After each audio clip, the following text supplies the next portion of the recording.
Hello, welcome to my YouTube channel. And today I'm going to react to a video called Flying Frontier Airlines for the First Time. Was it worth it? I'm curious to know what this video about, and is Frontier worth it?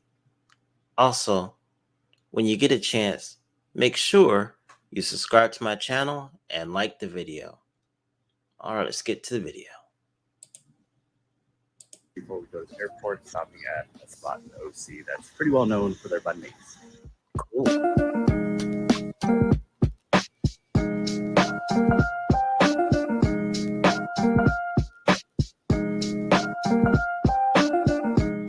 The parents decided to run a couple errands before they take me to the airport. I'm eating my banh mi. Thank you, parents. This is my carry-on. Still a little worried that this is too big for the airline that I'm flying. So I'm going to grab my dad's tape measure there, measure this out to see if it fits within the specs. I know there's baggage sizers when I get there, but still a little nervous whether this is in the baggage sizer or not. This is the Osprey Porter 46. It's not even fully stuffed either. It's less than 24 inches. It's less than 16 inches wide. Depth-wise, it's less than 10. So this should be fine based on the specs they give on the website for a carry-on. Yep. Whether the gate agent says it's okay or not, we'll see. I'm pretty sure this will fit in the baggage sizer. Still a little nervous about it. I'm nervous for you. So this is my first time flying Frontier, and I'm a little nervous because I've flown full service airlines plenty of times. I've flown budget airlines in Asia, like Air Asia, or in Europe, like Ryanair or EasyJet. I never flown a domestic low-cost carrier like Frontier or Spirit, and I've seen a lot of TikToks online about their negative experience about Frontier, more so than Spirit and more so than any other airline. So I'm just really curious to see what it's like to fly Frontier. So that's the reason why I'm flying Frontier today, is that just for the content and see if it's really as bad as people make it out to be.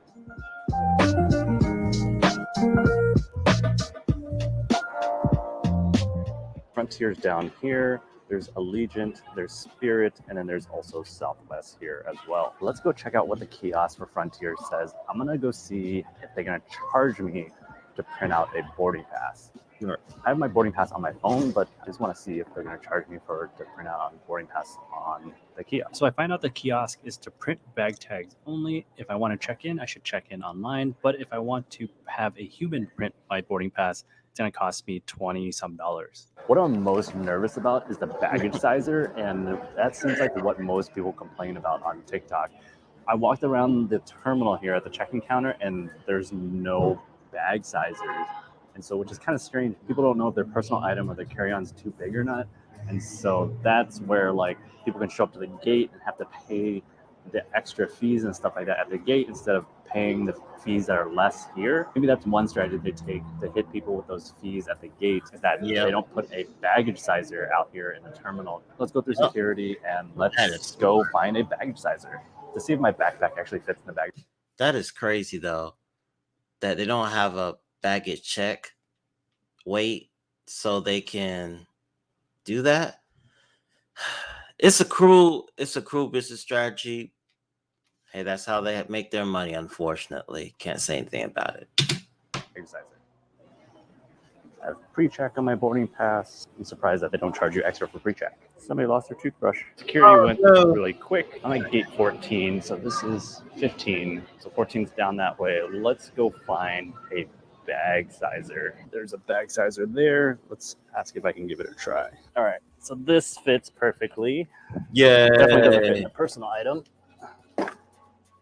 So today I'm flying from Santa Ana over to Las Vegas. Let's break down what I paid for the ticket, and I'm going to break it down into a couple different sections based on what typically Frontier Airline charges you for the different fees and the taxes and things like that. So first up is airfare, personal item, carry-on, checked bags, seat selection, and then boarding early, and then additional services. For the airfare, I paid $71, which is a little expensive from Southern California over to Vegas, But I booked this pretty last minute. I booked this like literally like 48 hours before departure. So that's why it might be a little more expensive. 831-360, come on down. As a point of comparison, Southwest was charging around $250 one way. JSX was about $380. Spirit was cheaper, but I really wanted to try Frontier. So I went for the little bit more expensive $71 Frontier flight to see what it's like to fly Frontier. So that's the airfare. Next up is personal items, which Frontier notes as 14 inches in height, 18 in width, and 8 inches in depth. And so think of a purse, laptop bag, or kid's backpack. So it's a small personal item.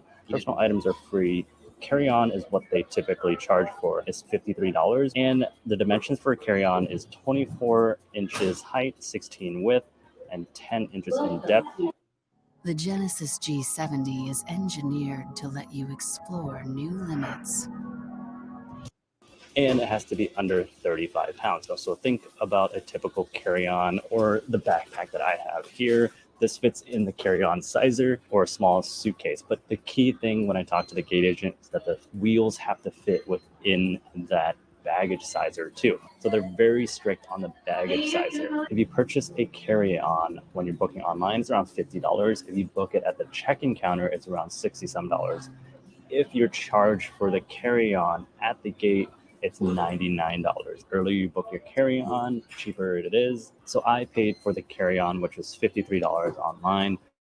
And my bag fits in the sizer, so it should be okay. And so check bags is another thing. I don't have a check bag. As for seat selection, in my case, I didn't pay for a seat selection. It's a short flight. Just roll the dice and see where I end up sitting.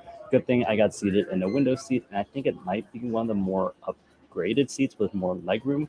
So I paid $0 for seat selection. And so boarding early, I didn't pay for boarding early. It's $8 online if you want to board the plane early in zone 2. And then it goes down to additional services. So these are the extra fees if you want to talk to a human at the airport. They charge you to talk to a human. Do everything online as much as you can. All in all, I bought the ticket for $71. My carry-on cost me $53, so a total of $123, which is overall kind of expensive for the flight from Southern California over to Las Vegas.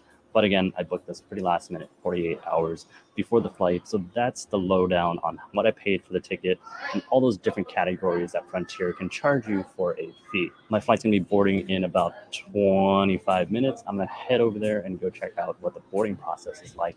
They really size all the bags or what's the deal with that. So let's go. Interesting. That's pretty cool. How the flights is pretty low, and they only had to do the carry-on. 123. That's not really bad. That's pretty good.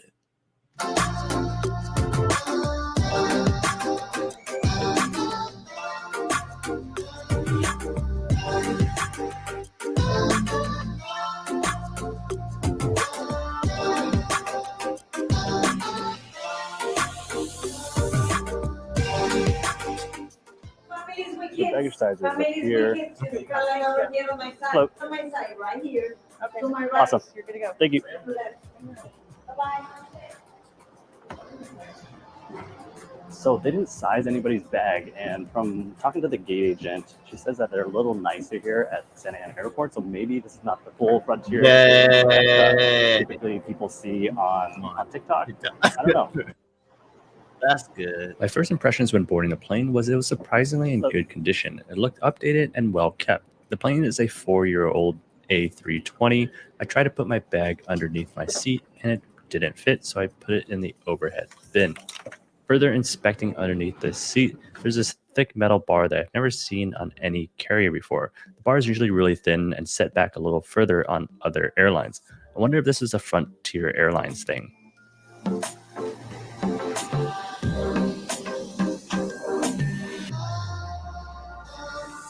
I would have to say that these seats were really firm. It kind of felt like you were sitting on like 2 layers of cardboard. It definitely won't be fun sitting in these seats if you had a flight for more than 2 hours. The tray tables were normal sized, not like the tiny Spirit Airline tray tables.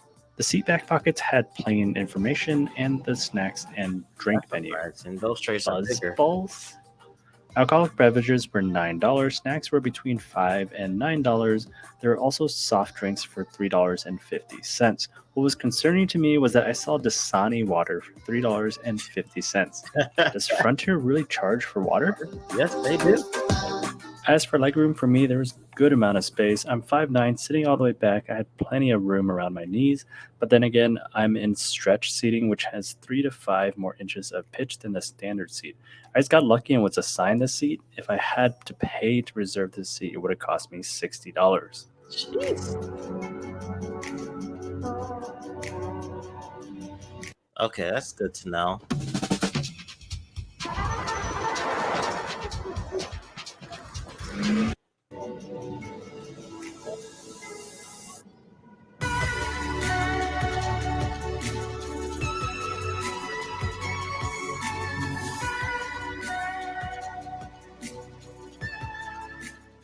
Is water complimentary? A cup is, yeah. Okay, can I get a cup of water, please?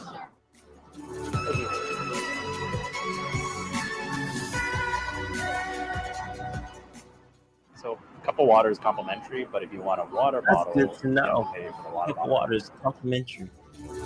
Wow. It's not as bad.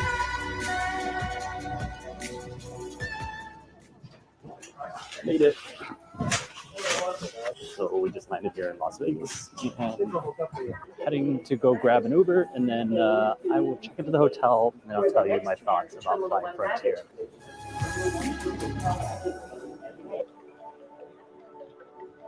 Cool. I love the Las Vegas airport.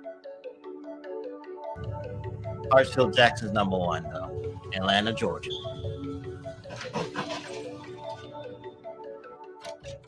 So I'm all checked in here at the MGM, and I'm not going to talk too much about the MGM because this video is about Frontier Airlines, and I want to give you my thoughts about what it's like flying Frontier for the first time. I think overall it's fine. It gets you from point A to point B, and you have to set your expectations and then lower your expectations.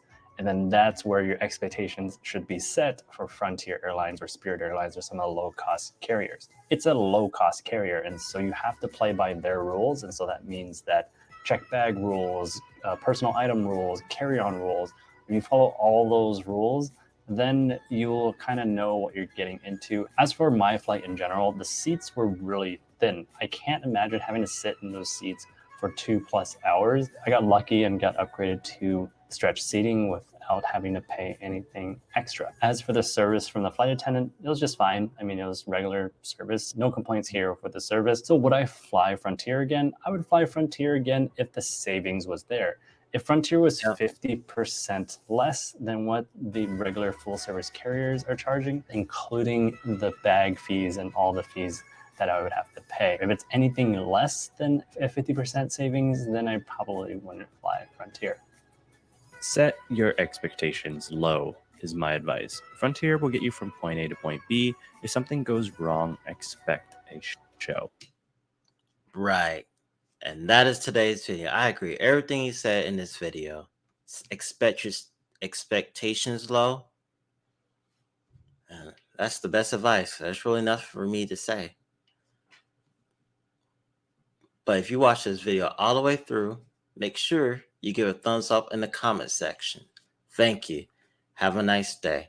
Bye-bye.